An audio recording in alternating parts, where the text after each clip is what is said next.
Hello बच्चों, आज की क्लास में हम लोग क्लास 7 साइंस क्यूरियोसिटी बुक के chapter 6 adolescence a stage of growth and change का क्वेश्चन आंसर करेंगे, जो कि आपकी बुक में let us enhance our learning करके दिया है। ठीक है, इसका हम लोग कंप्लीट क्वेश्चन आंसर करेंगे डायग्राम के साथ।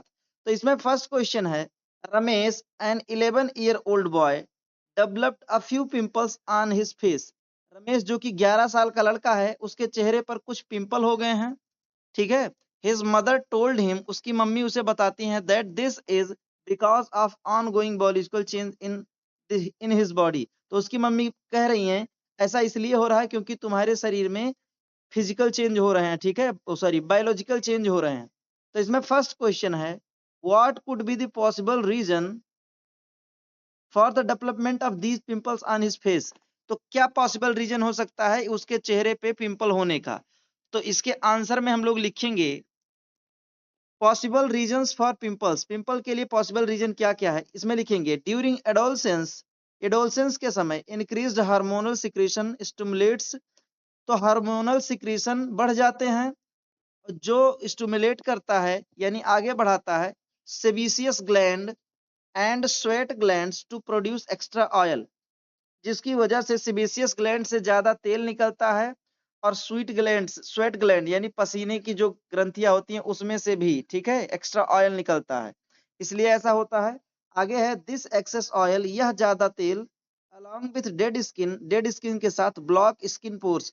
तो स्किन के पोर यानी स्किन के छिद्र को बंद कर देते हैं जो हमारी त्वचा है, leading to inflammation and pimples, जिससे इन्फ्लेमेशन और पिंपल्स होते हैं। इसके लिए एक डायग्राम दिया है, इसको आप अपने कॉपी में बना लेंगे, समझने के लिए बहुत अच्छा डायग्राम है। देखिए कैसे पिंपल काम करता है या कैसे बनता है। तो mechanism of pimple formation during adolescence, कैसे ये बनता है। तो देखिए ये हिस्सा है, देखिए जो ये जिस पे मैं हाथ चला रहा हूँ, ये हिस्सा क्या है, ये हिस्सा डर्मिस लेयर है। डर्मिस यानी चमड़े के जस्ट अंदर की चीज है, और ये हिस्सा जो मैं बोल रहा हूँ ये एपिडर्मिस है, यानी चमड़े के ऊपर। तो डर्मिस के ऊपर बच्चों, ये जो रेड कलर का आप लोग को दिख रहा है, यही है ब्लॉक्ड पोर। और ये जो काली सी एक लाइन दिख रही है, ये है हेयर स्टाफ। ठीक है, तो जहां से बाल निकला है उसी जगह पे ब्लॉक हो गया है। ठीक है, यहाँ का छिद्र ब्लॉक हो गया है, और वही आगे चल के पिंपल एक्ने बन गया है। ठीक है, आगे इसमें देखते हैं, इसमें एक सेकंड क्वेश्चन भी पूछा था, what can he do to get some relief from these pimples. तो रमेश क्या करे ताकि वह इन पिंपल्स से थोड़ा बहुत रिलीफ पा जाए, आराम पा जाए। तो इसके आंसर में लिखेंगे मेजर्स फॉर रिलीफ, यानी रिलीफ के लिए क्या कदम लेने बढ़ाने पड़ेंगे। मेंटेन क्लीनलीनेस यानी साफ सफाई रखें। Wash the face gently with clean water and mild soap twice a day.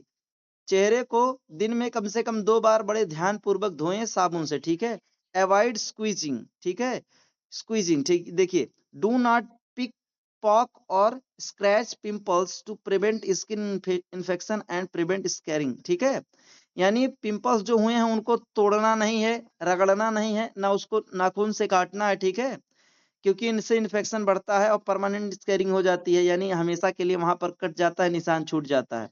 आगे है डाइट एंड हाइड्रेशन, क्या खाना है क्या पीना है। तो कह रहा है ड्रिंक वाटर एडिक्वेट वाटर, यानी जरूर पर्याप्त पानी पिएं, and eat fresh fruit and vegetables, और ताजे फल और सब्जियां खाएं, while avoiding excess oily and sugary food, और ज्यादा तेल वाले और शुगर वाले फूड को अवॉइड करना है।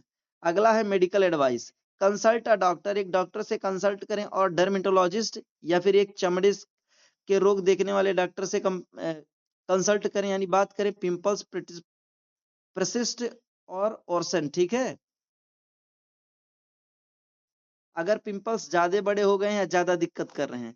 इसमें नेक्स्ट क्वेश्चन है, second question, which of the following food groups, इसमें से कौन से फॉलोइंग फूड ग्रुप्स हैं would be better option for adolescence and why, जो कि एडोलसेंस के लिए, किशोरों के लिए अच्छे ऑप्शन होंगे और क्यों। तो ऑप्शन पहला है fast food and fried snacks. तो कह रहा है फास्ट फूड और फ्राइड स्नैक ये अच्छे हैं कि नहीं, अगर अच्छे हैं तो क्यों, और नहीं है तो क्यों, ये बताना। ठीक है, तो इसमें सॉरी, इसमें बोला है which of the following food groups would be better option for adolescence and why, यानी कौन दोनों में ऑप्शन में से सही है और क्यों? तो दूसरा ऑप्शन सही है, balance meal containing roti, rice, dal, green leafy vegetables and curd. और ये क्यों जरूरी है, इसका रीजनिंग यहाँ दिया है। चलो रीजनिंग देख लेते हैं। रीजनिंग है, adolescence is a period of rapid physical, skeletal and body growth. तो जो एडोलसेंस यानी किशोर की अवस्था होती है, उसमें शरीर बढ़ता है, स्केलेटल यानी हमारे हड्डियों का ढांचा बढ़ता है और बॉडी ग्रो करती है। रिक्वायर हाई अमाउंट ऑफ की न्यूट्रिएंट्स, जिसमें हाई अमाउंट यानी ज्यादा अमाउंट में जरूरी तत्व चाहिए, like protein, iron, calcium, vitamin and mineral, जैसा कि प्रोटीन, आयरन, कैल्शियम, विटामिन और मिनरल। ठीक है। अ बैलेंस मील फुलफिल्स, एक बैलेंस मील भरता है ऑल दिस ग्रोथ रिक्वायरमेंट, इन सभी ग्रोथ रिक्वायरमेंट को। ठीक है। Dal and curd supply protein, green vegetable gives iron and vitamins, while roti and rice provide carbohydrate for energy। ठीक है। अच्छा, इन कंट्रास्ट, इसके उल्टे, fast food and fried snacks, जो फास्ट फूड और फ्राइड स्नैक होते हैं, लैक इस इसेंशियल न्यूट्रिएंट्स, इनमें जरूरी तत्व तो नहीं होते हैं, and contain high amount of unhealthy fat and sugar, और इसमें ज्यादा अमाउंट में अनहेल्दी यानी अस्वस्थ करने वाले वसा और शुगर पाए जाते हैं, फैट और शुगर पाए जाते हैं। ठीक है। इसका थर्ड क्वेश्चन देखते हैं, unscramble and underline word in the following sentences. तो देखो स्क्रैम्बल दिया है ना, ऐसे तोड़ मोड़ के दिया है, इसको एक जैसा करना है और क्या इसका मतलब निकलेगा वो भी लिखना। तो इसका पहला है, the discharge of blood, the discharge of blood in adolescence girl, adolescent girl which generally occur every 28-30 days is, यानी लड़कियों के अंदर, एडोलसेंस लड़कियों के अंदर यानी जो किशोर लड़कियां, उनके अंदर ब्लड डिस्चार्ज होता है 28 से 30 दिन में, तो उसे क्या कहते हैं? तो उसे मेंस्ट्रुएशन कहते हैं। क्या कहते हैं? मेंस्ट्रुएशन कहते हैं। सेकंड है, the hoarseness in the voice, hoarseness in the voice of adolescent boy, यानी लड़कों की आवाज में भारीपन आना ड्यू टू इनलार्जमेंट ऑफ, तो इसके आंसर में लिखेंगे वॉइस बॉक्स, लड़कों में वॉइस बॉक्स बड़ा हो जाता है, इसलिए इनकी आवाज जो है वो मोटी हो जाती है। थर्ड है, secondary sexual characteristics are natural signs that the body is preparing for adulthood and mark the onset of, तो ये हो जाएगा इसका प्यूबर्टी। ठीक है। सेकेंडरी जो सेक्सुअल कैरेक्टर्स हैं वो नेचुरल साइंस हैं, इज प्रिपेयरिंग फॉर एडल्टहुड की, वो एडल्टहुड यानी जवान होने के लिए तैयार है। ठीक है। इसमें प्योरिटी भरा जाएगा, मतलब स्क्रैम्बल वर्ड प्योरिटी होगा। We should say no to, ये दिया है स्क्रैम्बल में, एंड ये दिया है स्क्रैम्बल में, एज दे आर एडिक्टिव, तो इसका हो जाएगा अल्कोहल एंड ड्रग्स, हम लोग को अल्कोहल और ड्रग्स का को अवॉइड करना चाहिए। ठीक है। या यूज नहीं करना चाहिए, क्योंकि इसका एडिक्शन हो सकता है आगे चल के। आगे का क्वेश्चन देखते हैं। फोर्थ क्वेश्चन है, सालू टोल्ड हिज फ्रेंड, सालू अपने दोस्त से बताती है, adolescence bring only physical changes, adolescence केवल फिजिकल चेंजेस लाता है। ठीक है। यानी शारीरिक बदलाव ही केवल लाता है, लाइक ग्रोइंग टालर, जैसे कि बड़े हो जाना, डेवलपिंग बॉडी हेयर, शरीर के अन्य हिस्सों पे बाल आ जाना is correct. What would you change in this description of adolescence, तो आप क्या इस एडोलसेंस के डिस्क्रिप्शन में आप क्या चेंज करना चाहेंगे? तो इसके आंसर में रहेगा, नो सालू इज नॉट करेक्ट, सालू करेक्ट नहीं है। क्यों? Correction, adolescence is the phase of life, adolescence जिंदगी की वह अवस्था है that involves physical, emotional and psychological social changes, जिसमें फिजिकल, इमोशनल और साइकोलॉजिकल सोशल चेंजेस होते हैं। अब ये सब क्या है, इसके बारे में थोड़ा पढ़ लेते हैं। फिजिकल चेंज, फिजिकल चेंज में क्या क्या होगा? रैपिड हाइट इंक्रीज, यानी तेजी से हाइट बढ़ेगा, ग्रोथ ऑफ बॉडी हेयर्स भी बढ़ेंगे, and developed of secondary sexual traits, और सेकेंडरी सेक्सुअल ट्रेट भी बढ़ जाते हैं। इमोशनल एंड मेंटल चेंज में रहेगा एक्सपीरियंसिंग मूड स्विंग, यानी मूड बदलता रहेगा। डेवलपमेंट ऑफ सेल्फ आइडेंटिटी, खुद के आइडेंटिटी में डेवलपमेंट होगी। इंडिपेंडेंट थिंकिंग, खुद की थिंकिंग डेवलप होगी, दूसरी की बात मानने का मन नहीं करेगा। एंड इमोशनल सेंसिटिविटी, और इमोशनल सेंसिटिविटी भी आता है। बायोलॉजिकल चेंज क्या आएगा? मेस्ट्रुएशन ऑफ रिप्रोडक्टिव ऑर्गन्स, ठीक है, sorry maturation of reproductive organs and hormone adjustment, तो जो रिप्रोडक्टिव ऑर्गन है वो मेच्योर होंगे यानी बड़े होंगे, और हार्मोन जो है हार्मोनल एडजस्टमेंट होगा, हार्मोन अपने शरीर के हिसाब से एडजस्ट होंगे। ठीक है। During a discussion in the class, class के डिस्कशन में some of the students raise the following points, कुछ बच्चों ने नीचे के पॉइंट्स उठाए। What question would you ask, क्या क्वेश्चन तुम पूछोगे देम उनसे, to check correctness of these points, इस पॉइंट्स के करेक्टनेस के लिए। तो पहला है adolescents do not need to worry about behaviour changes. तो इसमें अगर हमको प्रश्न पूछना हो तो हम क्या पूछेंगे पहले पॉइंट के लिए, why do you feel that understanding behaviour changes during adolescence is essential rather than ignoring them. कह रहा है कि आप ऐसा क्यों सोच रहे हैं कि बिहेवियरल चेंज जरूरी होता है रादर देन इग्नोरिंग देम, उनको इग्नोर करने के बजाय। ठीक है, पहला क्वेश्चन ये। दूसरा क्वेश्चन ये बन सकता है, how can managing mood swing, हम कैसे मूड स्विंग को मैनेज करके through positive activities like sports, music और art help adolescents grow better. ठीक है, तो कैसे वो अच्छे से ग्रो कर सकते हैं इन सब एक्टिविटीज को करके। दूसरा क्वेश्चन है, if someone tries a harmful substance once, अगर कोई व्यक्ति एक खराब चीज एक बार ट्राई कर लेता है, they can stop any time they want, उसे वो तब जब चाहे जब रोक सकते हैं जब वो चाहें। तो इसमें एक दो क्वेश्चन बनेगा, are you aware of addiction, क्या तुम एडिक्शन के बारे में तुम्हें पता है, and how chemical substances affect the brain, और कैसे केमिकल सब्सटेंस हमारे ब्रेन को अफेक्ट करते हैं, making it very difficult to quit, और ये क्विट, और इसे छोड़ने में बहुत डिफिकल्टी आती है। अच्छा, दूसरा क्वेश्चन बनेगा, why do doctors and teachers advise saying no, saying a firm no, क्यों डॉक्टर और टीचर ये शब्द सिखाते हैं no the very first time anyone offers harmful substance, अगर कोई आपको हार्मफुल सब्जेक्ट ऑफर करे तो उसे नो क्यों करना, ये टीचर्स क्यों सिखाते हैं। ये दो क्वेश्चन बनाना था, दो क्वेश्चन बन गया। सिक्स्थ क्वेश्चन है, adolescents some time experience mood swings, adolescence में कभी कभी मूड स्विंग होता है। वन ऑन सम डेज, कुछ दिन, they feel very energetic and happy, उनके अंदर बहुत ऊर्जा रहती है और बहुत खुश रहते हैं।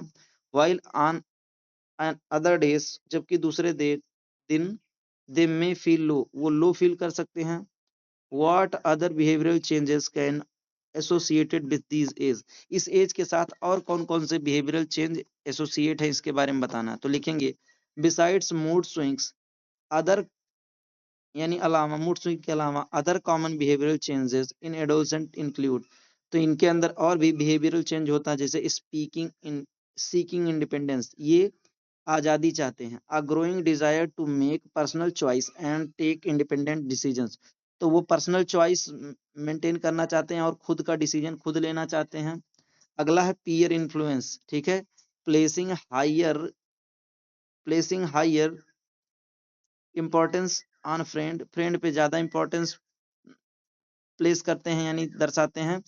Opinions and weight wanting to feel accepted in social groups, और ये ऐसा मतलब फील करते हैं कि जो चीज हम कहें वो सोशल ग्रुप में एक्सेप्ट किया जाए। ठीक है, इसे पीयर इन्फ्लुएंस कहते हैं।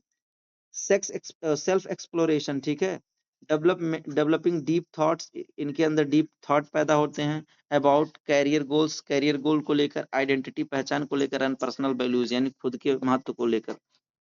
उसके बाद हाइटेंड इमोशनल सेंसिटिविटी। ठीक है, तो ये हो जाएगा experiencing strong emotional responses to feedback और सोशल सिचुएशन। ठीक है, एक्सपीरियंसिंग स्ट्रॉन्ग इमोशनल रिस्पॉन्स, तो इनके अंदर स्ट्रॉन्ग यानी मजबूत इस इमोशनल रिस्पॉन्स आ जाता है। ठीक है, सेवंथ क्वेश्चन देखते हैं, while using a toilet, toilet का यूज करते समय Mohini noticed that, Mohini notice करती है, used sanitary pad were scattered near bin, कि बिन के पास में यूज हुआ सैनिटरी पैड फेंका हुआ है। सी गॉट अपसेट, वह दुखी हो गई, and shared her feeling with his friend, तो वह फीलिंग अपने दोस्त के साथ शेयर करती की। ठीक है, they discuss the importance of menstrual hygiene, और वे मेंस्ट्रुअल हाइजीन के बारे में डिस्कस किए। Healthy sanitary pad, sanitary habits, उसके बारे में भी। What menstrual hygiene and sanitary habits would you suggest to your friend, और आप मेंस्ट्रुअल हाइजीन और सैनिटरी हैबिट्स अपने दोस्त को क्या सजेस्ट करेंगे, इसके बारे में लिखिए। तो इसके आंसर में लिखेंगे कि menstrual hygiene and sanitary practice include, उसमें इंक्लूड होता है यूज क्लीन प्रोडक्ट, साफ प्रोडक्ट का यूज करना है। पहली बात क्या करना है, साफ प्रोडक्ट का यूज करना है।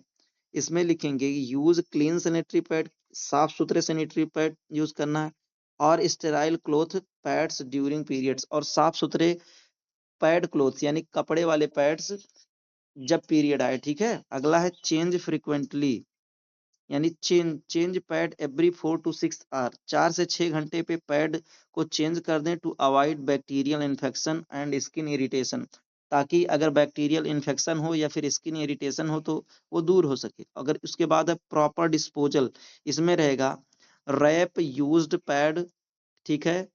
रैप यानी पॉलीथीन उस पर चढ़ा दें, पन्नी में कर दें, paper neatly and place them inside dustbin, और उसको डस्टबिन के अंदर डालें। Never leave pad open and throw them into toilet pots, और उसको कभी भी टॉयलेट पॉट्स में ना फेंकें या फिर चाहे जहां मत फेंक दें, ठीक है।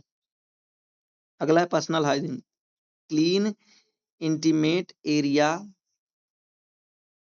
Areas with clean water daily and where clean cotton innerwear, ठीक है।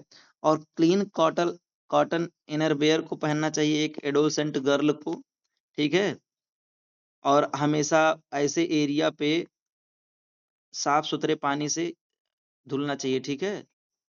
अगला है हैंड वॉशिंग, और हाथ धुलना चाहिए। Wash hands thoroughly with soap before and after changing sanitary pad, जब भी सैनिटरी पैड का यूज करना है उससे पहले हाथ धुल लें, और जब उसे यूज करके फेंकना है तब भी सैनिटरी पैड का यूज हाथ धुल लें, ठीक है। 8 क्वेश्चन है। Mary and Manoj, Mary and Manoj were classmate, ये दोनों क्लासमेट हैं। ऑन टर्निंग 11, जब दोनों के 11 के हो गए, Mary developed a little bulge on the front of her neck and was advised by doctor to eat an iodine rich diet. Manoj developed a bump on his neck at age 12, but the doctor told him it was just a natural part of growing up. What could be the reason for advising them differently? दोनों के गर्दन पे same चीज 11 और 12 की उम्र पे हुआ है, लेकिन एक को बोला गया है कि आयोडीन रिच चीज खाए और एक को बोला गया है ये चेंज नॉर्मल, ठीक है। तो इसमें देखिए कंपेरिजन, पहले मेडिसिनल स्वेलिंग गोइटर जिसको कहते हैं ग्रोथ ट्रेट, ठीक है। तो इसमें हम लोग को 2 फिगर बना के दिया है, इसको हम लोग समझ सकते हैं। मेरी कंडीशन गोइटर, मेरी के कंडीशन में जो स्वेलन थॉराइड यहाँ पर गले के पास फूला रहता है, आयोडीन डिफिशियंसी, आयोडीन की कमी से होता है। रिक्वायर्स आयोडीन रिच डाइट, जिसमें आयोडीन रिच डाइट की जरूरत होती है। जबकि मनोज कंडीशन, एडम्स एप्पल जो इसके पास है, इसका हो जाएगा cause normal male puberty growth natural biological sign, ठीक है। ऐसा पुरुषों में नॉर्मल होता है तो इनको कोई टेंशन लेने की जरूरत नहीं। इसके आंसर में लिखेंगे मैरीज कंडीशन गोइटर, ठीक है। मैरी के कंडीशन का गोइटर है। Mary had a swelling in his thyroid gland, उसके थायराइड ग्लैंड में स्वेलिंग है, नोन एज गोइटर, जिसको गोइटर कहा जाता है। Caused by lack of iodine in diet, in her diet, उसके डाइट में आयोडीन की कमी की वजह से ऐसा है। Iodine is required by the body to produce thyroid hormones, iodine शरीर में जरूरी होता है थायराइड हार्मोन को बनाने के लिए। Thus the doctor recommend an iodine rich diet, इसलिए जो डॉक्टर होता है आयोडीन रिच डाइट को सजेस्ट करता है। मनोज कंडीशन एडम्स एप्पल, ठीक है। मनोज की कंडीशन में होता है गले के पास जो होता है।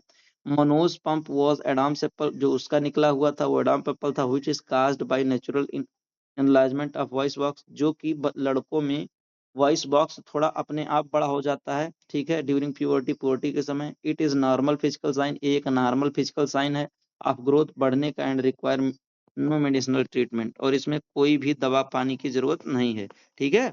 9th क्वेश्चन है और यहीं खत्म हो जाएगा। ड्यूरिंग एडोलसेंस, एडोलसेंस के समय बॉयज एंड गर्ल्स, लड़के और लड़कियां अंडर गो चले जाते हैं सर्टेन फिजिकल चेंजेस, यानी इनके अंदर कुछ बदलाव आ जाते हैं। A few of which are given below, नीचे कुछ दिया गया है, ठीक है। जैसे change in boys, development of breast, growth of moustache, growth of facial hairs, pimples on face, growth of hairs in pubic regions and growth of hair in armpit, ठीक है। Categorise this physical changes in given below table. तो इसके answer में लिखेंगे observed only in boys, केवल लड़कों में देखा जाता है। ग्रोथ ऑफ मोस्टेज, लड़कों में केवल मूछ होता है, ठीक है, अच्छा, दाढ़ी मूछ। अगला है ग्रोथ ऑफ फेशियल हेयर, और फेशियल हेयर भी केवल लड़कों में होता है।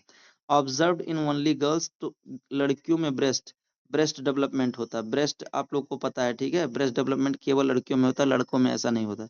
और कौन कौन सी चीजें हैं जो दोनों में होता है, तो पिंपल्स ऑन फेस लड़कों को भी होता है, लड़कियों को भी होता है। Growth of here in pubic region, तो प्यूबिक रीजन में दोनों लोगों में ग्रोथ होता है, लड़कों में भी लड़कियों में भी। Growth of here in armpit, यानी बाह के नीचे, हाथ के नीचे, वहां भी ग्रोथ होता है हेयर का दोनों के। चेंज इन वॉइस, और दोनों की आवाज थोड़े थोड़े बदल जाते हैं, मोर डिस्टिंक्ट इन बॉयज, लेकिन लड़कों में ज्यादा बदल जाते हैं। तो समरी इस चैप्टर का एक है, बोथ, मतलब इस क्वेश्चन का, both boys and girl undergo hormonal changes during puberty, दोनों लोग हार्मोनल चेंज में जाते हैं, यानी दोनों में हार्मोनल चेंज होता है। While secondary sexual characteristics define gender difference, जबकि जो दूसरे सेक्स के लक्षण है वो डिसाइड करते हैं, ठीक है, जैसे general physical development, pubic armpit growth and pimples are common in both, जबकि ये सब दोनों में कॉमन होते हैं, ठीक है। तो यहाँ पर आपका 9th क्वेश्चन खत्म हो गया, और यहाँ पर आपका पूरा चैप्टर भी खत्म हो गया। आई होप आपको इस चैप्टर के सभी क्वेश्चन आंसर समझ में आ गए हैं। अगर आपको किसी भी क्वेश्चन को समझने में दिक्कत हुआ तो आप कमेंट में पूछिए, मैं आपको रिप्लाई जरूर दूंगा। मन लगा के पढ़ते रहिए। अगर आप क्लास 7 में तो इस चैनल को सब्सक्राइब कर दीजिए, और आपको किस सब्जेक्ट का और क्वेश्चन आंसर चाहिए या किसी सब्जेक्ट का सॉल्यूशन चाहिए तो आप उसे कमेंट्स में बताइए, मैं जरूर उसे प्रोवाइड करूंगा, ठीक है। और तब तक मन लगा के पढ़ते रहिए, मिलते हैं अगली क्लास में।